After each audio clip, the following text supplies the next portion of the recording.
I was always frightened of classical music, and I never wanted to listen to it because it was Beethoven and Tchaikovsky and sort of big words like that, and Schoenberg.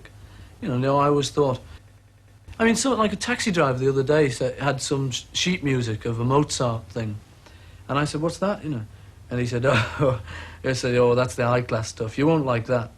He said, no, you won't like that. And I said, well, what is it, you know? He said, oh, no, you won't like it. You know, it's high-class, that. It's very high-class, highbrow. And that kind of way, I always used to think of it. I used to think, well, you know, that's very clever, all that stuff. And it isn't, you know, it's just exactly what's going on in pop at the moment. Pop music is the classical music of now.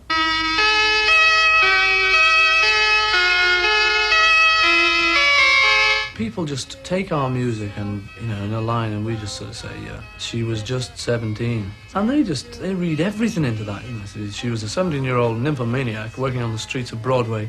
But, you know, what we meant is she's just 17. But it might mean all the other as well. I don't know, you know. I've no idea if there's any Aeolian cadences and, you know, miasmic climaxes and all of that. I mean, we're the last people to know about our songs, because the pop world's never heard the pop world as such. Because we can't, you know, it's like if you look at a snapshot of yourself, you're looking at what tie you were wearing, or whether you were looking nice in the snapshot.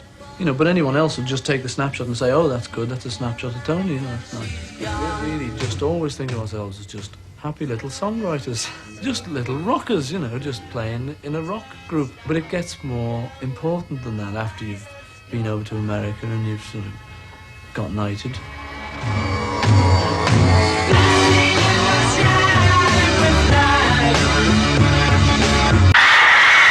And when we were touring, and when it was at a sort of peak of hysteria, instead of just thinking, oh, that's nice, I mean, we could have just thought, aha, click.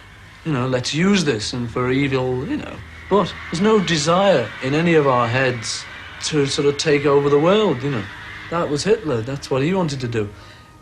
There is, however, a desire to get power in order to use it for good. If you've got power, you've got to use it for the good. Because like everyone else, we read the papers, we go through all the things that most people go through.